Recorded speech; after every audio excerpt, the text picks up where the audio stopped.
Good morning students. आज हम कक्षा 9वीं में हिंदी विषय में पाठ 4 करेंगे, जिसका नाम क्या है, सांवली सपनों की याद। आज हम इसके प्रश्न उत्तर करेंगे। इससे पहले वाली कक्षा में हम पहले 3 प्रश्न उत्तर कर चुके हैं। यहाँ से हम आज प्रश्न उत्तर शुरू करने से पहले मैं आपको थोड़ा सा पीछे का बताना चाहती हूँ कि इससे पहले वाली कक्षा में हमने क्या किया था। हमने जो पहला हमारा जो प्रश्न था उसमें क्या था कि जो सलीम अली हैं वो पक्षी प्रेमी कैसे बने, पक्षी कैसे उनके जीवन में एक पक्षी प्रेमी जब वो बने तो क्या एक नया अध्याय कैसे शुरू हुआ था।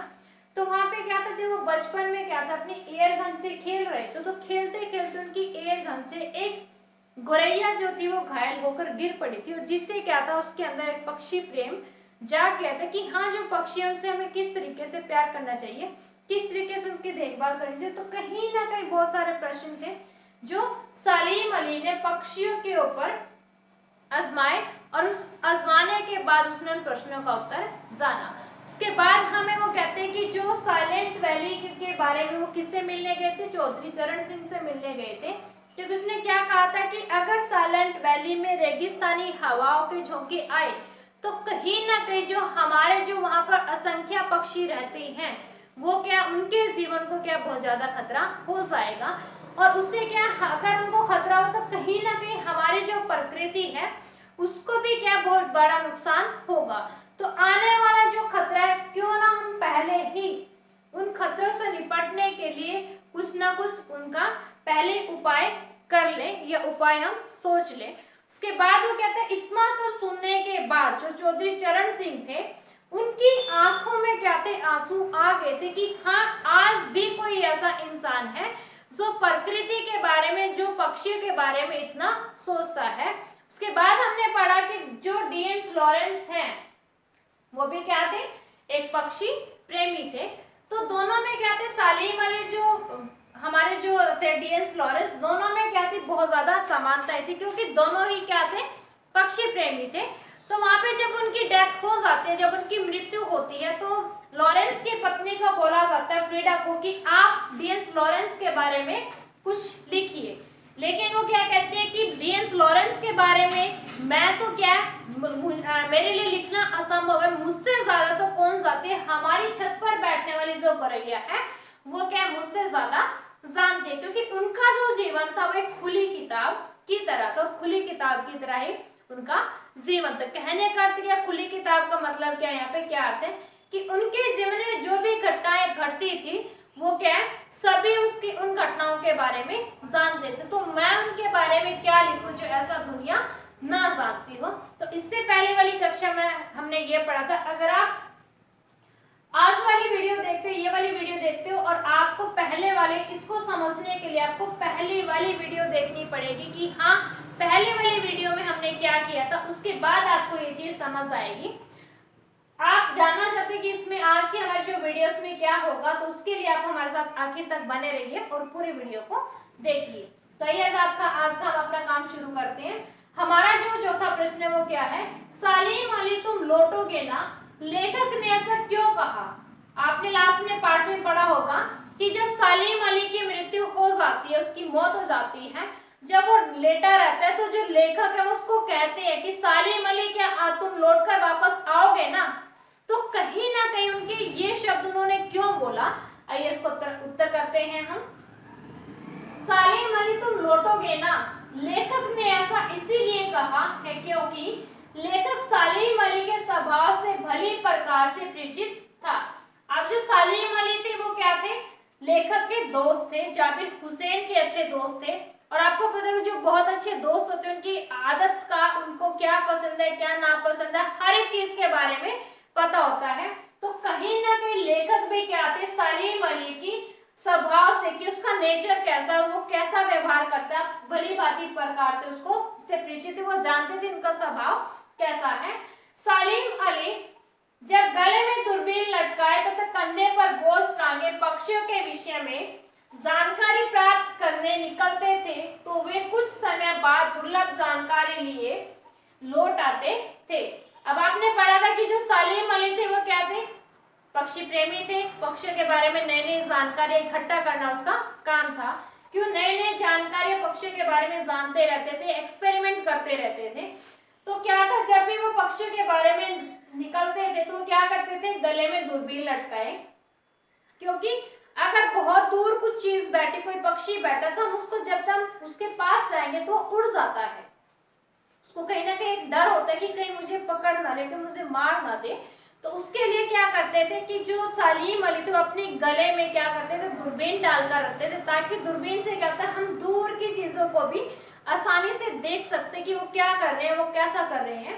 उसके बाद वो कहते हैं कंधे पर बोझ टांगे। कंधे पर बोझ टांगने का मतलब क्या है कि वो पक्षियों के बारे, जो पक्षियों की जानकारी आती है, पक्षियों के बारे में जैसे कुछ भी लिखना है, उनके लिए खाने के लिए कुछ भी चीजें लेना, तो ये सब चीजें वो क्या थे, अपने कंधे पर रखते थे और गले में क्या थे, दूरबीन रखते थे। और जानकारी इकट्ठा करने के बाद जब उसको लगता था कि हाँ, आज जितना मैं जानना चाहता था मैं पक्षियों के बारे में जान चुका हूं, तो घर वापस आ जाते थे। लेखक को आज भी ऐसा लग रहा है कि सलीम अली इस सफर से भी शायद लौट आए। तो मृत्यु होने के बाद भी लेखक को विश्वास है कि जो मृत्यु की जो जिस सफर पे जा रहा है, मौत होने के बाद शायद जो सलीम अली वो फिर से जिंदा हो जाए। हालांकि ऐसा नहीं होता, जिस व्यक्ति की मृत्यु हो जाती है वो वापस जिंदा नहीं होता, उसमें वापस आत्मा प्रवेश नहीं करती। उस कभी कभी मतलब एक 100% में से 1% ही कभी चांस, रेयरली कभी कोई चांस होगा कि कोई इंसान मरने के बाद जीवित हो सकता है, अदरवाइज ऐसा कभी नहीं होता। तो कहीं ना कहीं क्या है, लेखक को अब भी विश्वास है, जिस प्रकार जो सलीम अली है वो जानकारी लेने के लिए चले जाते थे, फिर कुछ समय के बाद लौट आते थे, आज भी मरने के बाद भी सलीम अली वैसा ही करेंगे। तो ये था हमारा चौथा प्रश्न। आगे हम अपना पांचवा प्रश्न करते हैं। आइए क्या है, इस पाठ में लेखक ने सलीम अली के व्यक्तित्व का जो चित्र खींचा है उसे अपने शब्दों में लिखिए। अब यहाँ पे वो क्या कहते हैं कि जो लेखक हैं जाबिर हुसैन, उन्होंने सलीम अली के व्यक्तित्व में उसका कैसा कैरेक्टर था, वो क्या क्या करते थे, उसके बारे में हमें लिखने के लिए कि हम उसके बारे में क्या सोचते हैं, अपने शब्दों में लिखिए कि जितना पाठ हमने पढ़ा हम कितना जान पाए सलीम अली को। हम इसका उत्तर करते हैं।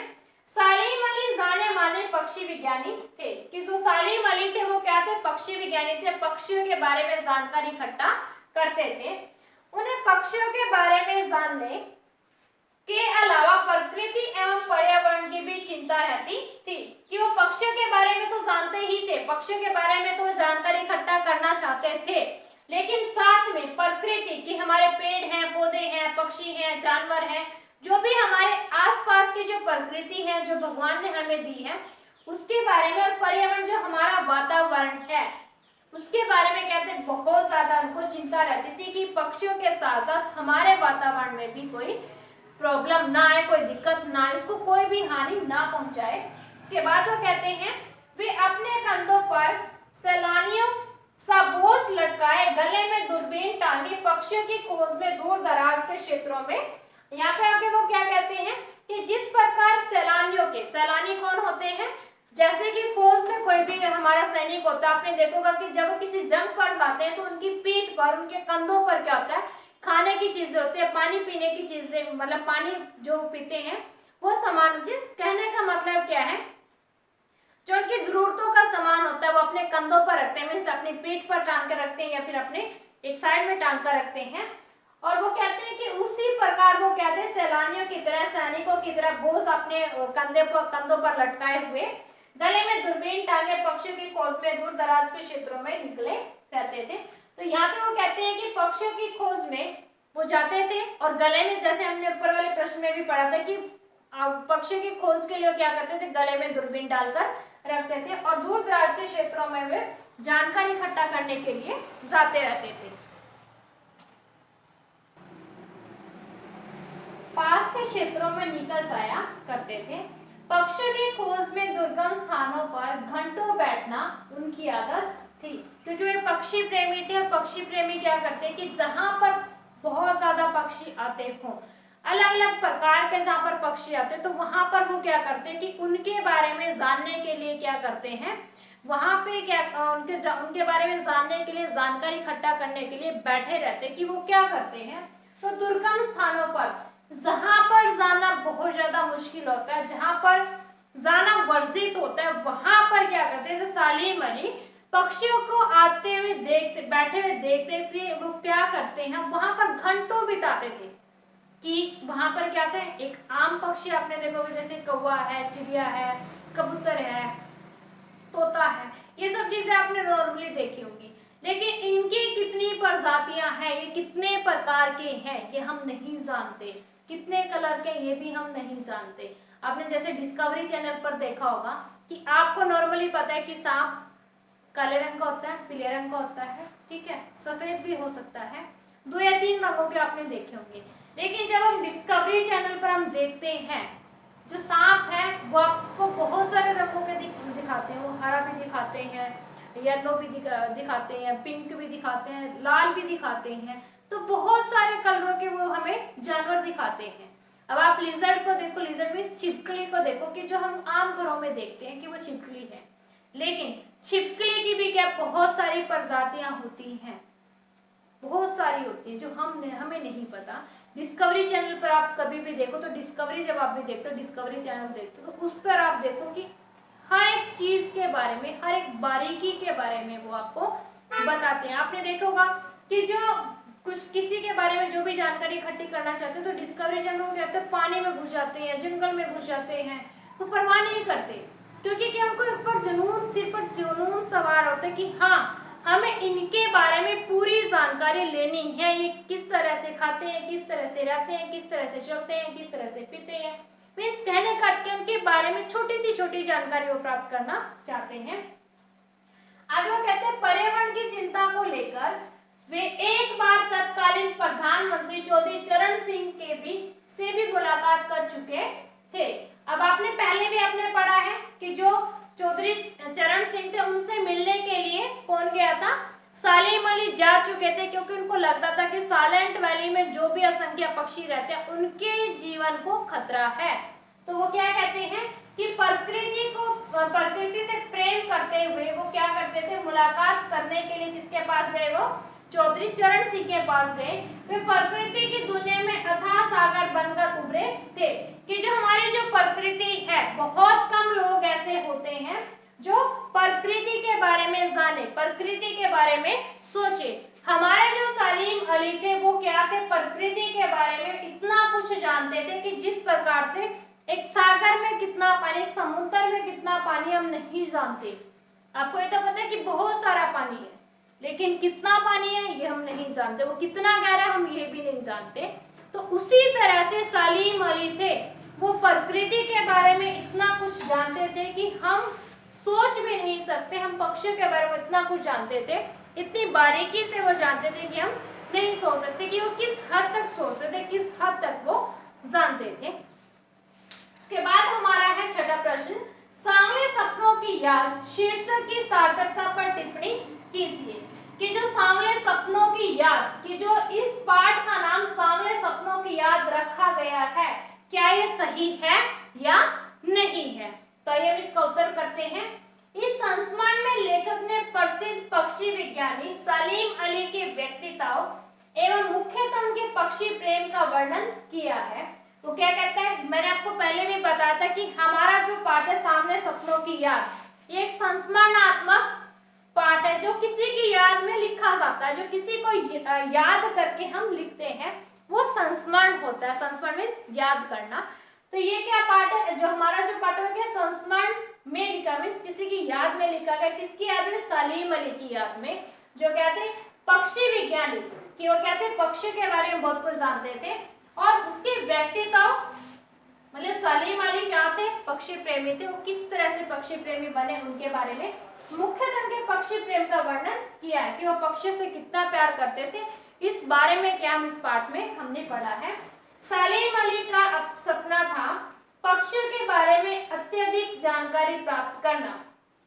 आपने पूरे पाठ में पढ़ा कि जो सालिम अली है उसका सिर्फ एक ही सपना था, एक ही एम था, लक्ष्य था कि मैंने क्या करना है, पक्षियों के बारे में बहुत सारी जानकारी, जितना मैं जान सकूं उतने मैं जानना चाहता हूँ कि पक्षी क्या है, कैसे हैं, क्या करते हैं। मैंने आपको पहले भी जिसमें बताया है कि वो क्या था, पक्षियों के बारे में बहुत सारी जानकारी प्राप्त करना चाहते थे, जिसे वे आजीवन सर्च करने में लगे रहे। तो कहीं ना कहीं जो उसका सपना था उसको पूरा करने के लिए वो पूरा जीवन लगे रहे कि जो मैंने सोचा, जो मेरा लक्ष्य है, जो मेरा सपना है, मैं उसको पूरा करके ही दम लूंगा, और इसे साकार भी किया। और कहीं ना कहीं जो सलीम अली ने सपना देखा था कि मैंने पक्षियों के बारे में सोचना है, पक्षियों के बारे में जानना है, पक्षियों के बारे में मैंने बहुत सारी जानकारी इकट्ठी करनी है, तो कहीं ना कहीं जो ये कार्य था सलीम अली ने इसको पूरा भी किया। सिर्फ उसने सोचा नहीं,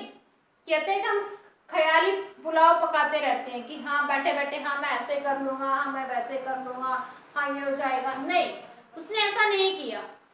जो सोचा था, जो वो करना चाहता था, उसने वो किया। उसके बाद जो कहता है, इस तरह इसका शीर्षक पूरी तरह सार्थक है कि जो चीज हमने पढ़ी पाठ में उसको मद्देनजर रखते हुए हम क्या कहते हैं कि जो इस पाठ का नाम रखा गया सांवले सपनों की याद, वो क्या था, बिल्कुल ही सही है, सार्थक है।